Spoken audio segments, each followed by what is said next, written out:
Hey everybody out there on YouTube, it's Mark again, back with my episode 2 on my 68 Chevelle. So today I want to talk about power steering. So one of the things I've doing these series on, it's very important to me, is to save you money and time. And I want to give you some of the lessons I learned with my power steering swap here. Now, if you had an old car like me, or you're still driving around one where you haven't swapped it, I'm telling you, this is worth it. It's a great swap. You can do it on your 67, 68, whatever year Chevelle you have.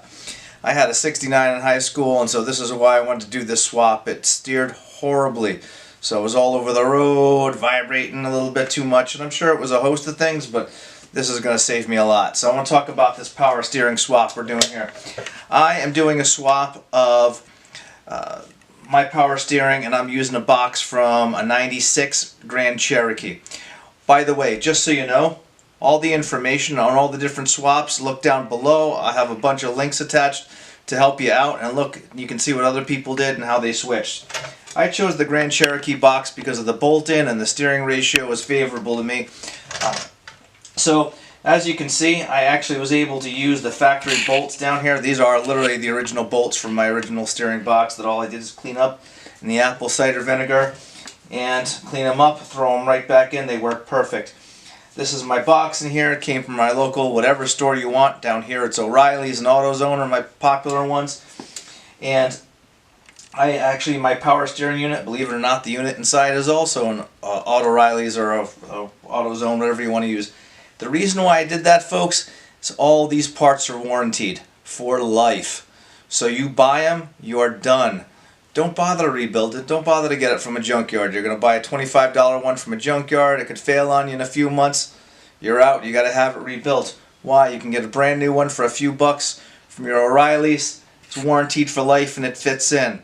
So what are the problems and how does that work to get that thing in?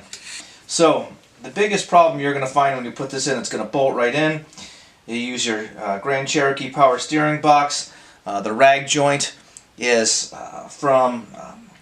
it's a 90s pickup rag joint. It's a 200 rag joint. It goes right in, slides right in, and actually everything works perfectly as far as the line up to the car. My power steering box, I bought the nice chrome one right here as far as the power steering pump. I bought the nice chrome one, but these are two-part units, so all you have to do, I just bought the outside, bought a rebuilt inside right here again with a lifetime warranty, and used it. Now this new pump, however, came with A&N fittings, which is just fine, not a problem.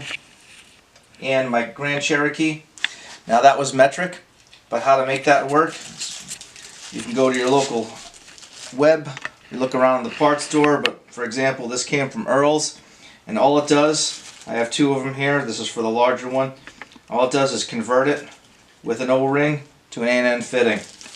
You can see Earl sells a variety of different sizes. I got what I needed. On the web you're going to see people make a variety of different choices. They try and do press fittings, all kinds of crazy things. Personally, I think it's a waste of time. When you look at those sites down below, you're going to see some people use the press fittings. I, however, chose to use this from Earl's. These cost me $6-7. And I went to a local store that makes the power steering line here, and it cost me about $35 to have a custom made one for my high pressure line here. My low pressure line, this cost me a few bucks. It was nothing. All I did is use the Jeep Grand Cherokee low power steering line here. It came straight. I just put a quick bend in it with a pipe bender. Ran my low pressure steering line right back over to my pump. Simple, easy. You can do this in a few hours. I wanted to do this video for you now before I got too involved because I didn't want you to have to not be able to see this and have it covered up with fenders and not be able to see, because I found a lot of the videos out there, people did great jobs, you just couldn't see the parts they were working on. With this you can see exactly what it is, and the nice thing about making my own pipes, is my own hoses, is I was able to put them back together. I did the quick zip tie trick, which you see all over, and actually run them exactly how the factory lines were. They ran below, under, and back up.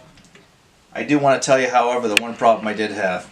So with this particular power steering pump unit I got here, the low pressure line, it came out and curled under. That was one of the problems I had. So all I did is take a propane torch and a screwdriver, Slowly heat it up and bend it straight.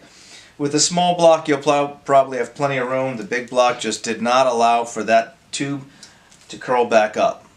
So as you can see, easy peasy, great job, something you can do. Hey, if I can do it, you can do it. It took just a few hours to mock up. It took me more time to research all the parts. So now you don't have to research. Look at the videos, check out Earl's for your conversion fittings. Alright? And you can get any of your parts anywhere. And the nice thing about this is you get stuck somewhere, go to your local parts store, buy the parts, and you're done.